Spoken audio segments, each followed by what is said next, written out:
مشرف فرما. الہی آمین. خدایا ہمارے مرحومین کی مغفرت فرما. الہی انہیں آمین. جوار معصومین علیہ السلام میں جگہ عنایت فرما. الہی خاص آمین. پروردگار تجھے واسطہ محمد وآل محمد علیہ السلام کا ہمارے نیک اعمال قبول و منظور فرما. ہمارے گناہوں کو معاف فرما اور ہمیں محمد وآل محمد علیہ السلام کے احکامات پہ عمل کرنے کی توفیق عنایت فرما. مومنین کی جان و مال اور عزت و آبرو کی حفاظت فرما. ہمارے ملک میں رہنے والوں کو امن و سکون اور سلامتی و خوشحالی عطا فرما. مومنین جہاں کہیں بھی آباد ہیں ان کی نصرت و مدد فرما. مقامات مقدسہ کی حفاظت فرما. امام زمانہ کے ظہور میں تاجیل فرما اور ہمیں ان کے خادمین و ناصرین میں شامل فرما. اللہم صلی علی محمد و آل محمد. فاطمہ شبیر و شبر مرتضیٰ کے واسطے. فاطمہ شبیر و شبر مرتضیٰ کے واسطے. یا الہی برد جولی مصطفیٰ کے واسطے. ان اللہ و ملائکتہ یصلون علی النبی یا ایہا الذین آمنوا صلوا علیہ وسلموا تسلیما. انٹرنیشنل اسلامک کمیونٹی کے چیئرمین گول محمد مرزا اور اعجاز علی مرزا و پسران نے حسب روایت اس سال بھی مورخہ 22 رجب بروز جمعرات کو احاطہ نواب فلیمنگ روڈ پر نیاز امام جعفر صادق علیہ السلام کا اہتمام کیا. اس تقریب کا مقصد امام جعفر صادق علیہ السلام کی تعلیمات اور قربانیوں کو یاد کرنا اور ان کی برکات سے استفادہ کرنا تھا. اس موقع پر علاقے کے مختلف مکاتب فکر سے تعلق رکھنے والے افراد نے شرکت کی اور اس روحانی محفل کو جلا بخشی. اس اہم مذہبی تقریب میں گول محمد مرزا اور اعجاز علی مرزا نے کمیونٹی کے افراد کو اس موقع کی اہمیت کے بارے میں آگاہ کیا اور اس بات پر زور دیا کہ ہمیں امام جعفر صادق کی تعلیمات کو اپنے روزمرہ زندگی میں اپنانا چاہیے. نیاز امام جعفر صادق کے حوالے سے اس تقریب کا انعقاد مذہبی ہم آہنگی کی علامت ہے اور اس سے کمیونٹی کے درمیان محبت و بھائی چارے کا پیغام پہنچا ہے. اس پروگرام کے دوران موجود افراد نے امام جعفر صادق علیہ السلام کی زندگی اور ان کی علمی، روحانی اور سماجی خدمات کو یاد کیا اور ان کی تعلیمات کو اپنانے کے عزم کا اظہار کیا. اعوذ باللہ من الشیطان الرجیم. پناہ مانگتا ہوں میں اللہ کی شیطان مردود سے. بسم اللہ الرحمن الرحیم. شروع اللہ کے نام سے جو سب پر مہربان ہے، بہت مہربان ہے. الرحمن، وہ رحمان ہی ہے. علم القرآن، جس نے قرآن کی تعلیم دی. خلق الانسان،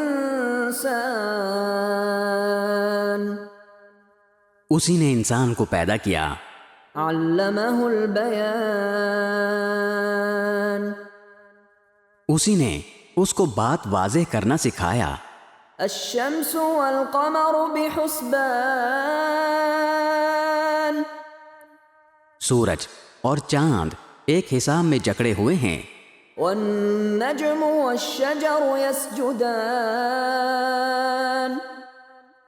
اور بیلیں اور درخت سب اس کے آگے سجدہ کرتے ہیں.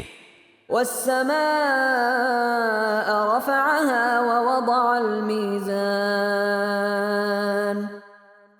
اور آسمان کو اسی نے بلند کیا ہے اور اسی نے ترازو قائم کی ہے. ألا تطغوا في الميزان، کہ تم تولنے میں ظلم نہ کرو. وأقيموا الوزن بالقسط ولا تخسروا الميزان، اور انصاف کے ساتھ وزن کو ٹھیک رکھو اور تول میں کمی نہ کرو. والأرض وضعها للأنام، اور زمین کو اسی نے ساری مخلوقات کے لیے بنایا ہے. فيها فاكهة والنخل ذات الأكمام، اسی میں میوے اور کھجور کے گابوں والے درخت بھی ہیں. والحب ذو العصف والريحان، اور بھوسے والا غلہ اور خوشبودار پھول بھی.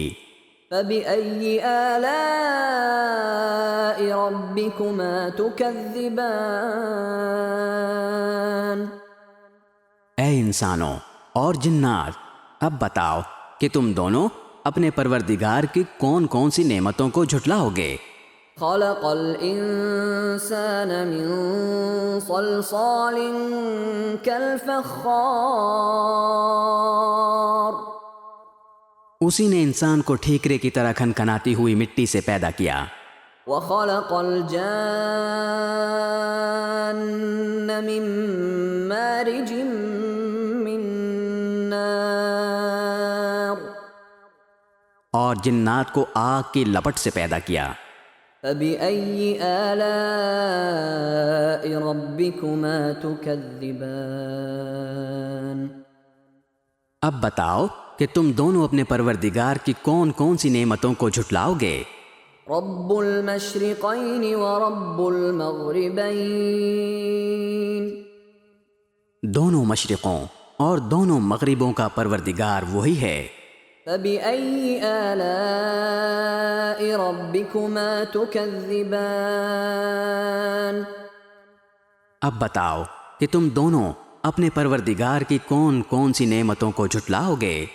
مرج البحرين يلتقيان، اسی نے دو سمندروں کو اس طرح چلایا کہ وہ دونوں آپس میں مل جاتے ہیں، بينهما برزخ لا يبغيان، پھر بھی ان کے درمیان ایک آڑ ہوتی ہے کہ وہ دونوں اپنی حد سے بڑھتے نہیں۔ فبأي آلاء ربكما تكذبان، اب بتاؤ کہ تم دونوں اپنے پروردگار کی کون کون سی نعمتوں کو جھٹلاؤ گے؟ يخرج منهما اللؤلؤ والمرجان، ان دونوں سمندروں سے موتی اور مونگا نکلتا ہے۔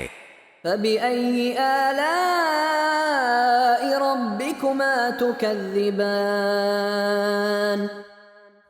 اب بتاؤ کہ تم دونوں اپنے پروردگار کی کون کون سی نعمتوں کو جھٹلاؤ گے؟ وَلَهُ الْجَوَارِ الْمُنشَآتُ فِي الْبَحْرِ كَالْأَعْلَامِ، اور اسی کے قبضے میں وہ جہاز ہیں جو سمندر میں پہاڑوں کی طرح اونچے کھڑے کیے گئے ہیں۔ فَبِأَيِّ آلَاءِ رَبِّكُمَا تُكَذِّبَانِ، اب بتاؤ کہ تم دونوں اپنے پروردگار کی کون کون سی نعمتوں کو جھٹلاؤ گے؟ كُلُّ مَنْ عَلَيْهَا فَانٍ، اس زمین میں جو کوئی ہے فنا ہونے والا ہے، وَيَبْقَى وَجْهُ رَبِّكَ ذُو الْجَلَالِ وَالْإِكْرَامِ، اور صرف تمہارے پروردگار کی جلال والی فضل و کرم والی ذات باقی رہے گی۔ فَبِأَيِّ آلَاءِ رَبِّكُمَا تُكَذِّبَانِ، اب بتاؤ کہ تم دونوں اپنے پروردگار کی کون کون سی نعمتوں کو جھٹلاؤ گے؟ يَسْأَلُهُ مَن فِي السَّمَاوَاتِ وَالْأَرْضِ كُلَّ يَوْمٍ هُوَ فِي شَأْنٍ، آسمانوں اور زمین میں جو بھی ہیں اسی سے اپنی حاجتیں مانگتے ہیں، وہ ہر روز کسی شان میں ہے۔ فَبِأَيِّ آلَاءِ رَبِّكُمَا تُكَذِّبَانِ، اب بتاؤ کہ تم دونوں اپنے پروردگار کی کون کون سی نعمتوں کو جھٹلاؤ گے؟ سَنَفْرُغُ لَكُمْ أَيُّهَ الثَّقَلَانِ، اے دو بھاری مخلوقوں، ہم ان قریب تمہارے حساب کے لیے فارغ ہونے والے ہیں۔ فَبِأَيِّ آلَاءِ رَبِّكُمَا تُكَذِّبَانِ، اب بتاؤ کہ تم دونوں اپنے پروردگار کی کون کون سی نعمتوں کو جھٹلاؤ گے؟ يا معشر الجن والإنس إن استطعتم أن تنفذوا من أقطار السماوات والأرض فانفذوا لا تنفذون إلا بسلطان۔ اے انسانوں اور جنات کے گروہ، اگر تم میں یہ بل بوتا ہے کہ آسمانوں اور زمین کی حدود سے پار نکل سکو تو پار نکل جاؤ، تم زبردست طاقت کے بغیر پار نہیں ہو سکو گے۔ فَبِأَيِّ آلَاءِ رَبِّكُمَا تُكَذِّبَانِ؟ اب بتاؤ کہ تم دونوں اپنے پروردگار کی کون کون سی نعمتوں کو جھٹلاؤ گے؟ يُرْسَلُ عَلَيْكُمَا شُوَاظٌ مِّن نَّارٍ وَنُحَاسٌ فَلَا تَنتَصِرَانِ۔ تم پر آگ کا شعلہ اور تانبے کے رنگ کا دھواں چھوڑا جائے گا، پھر تم اپنا بچاؤ نہیں کر سکو گے۔ فَبِأَيِّ آلَاءِ رَبِّكُمَا تُكَذِّبَانِ؟ اب بتاؤ کہ تم دونوں اپنے پروردگار کی کون کون سی نعمتوں کو جھٹلاؤ گے؟ فَإِذَا انشَقَّتِ السَّمَاءُ فَكَانَتْ وَرْدَةً كَالدِّهَانِ۔ غرض وہ وقت آئے گا جب آسمان پھٹ پڑے گا اور لال چمڑے کی طرح سرخ گلاب بن جائے گا۔ فَبِأَيِّ آلَاءِ رَبِّكُمَا تُكَذِّبَانِ؟ اب بتاؤ کہ تم دونوں اپنے پروردگار کی کون کون سی نعمتوں کو جھٹلاؤ گے؟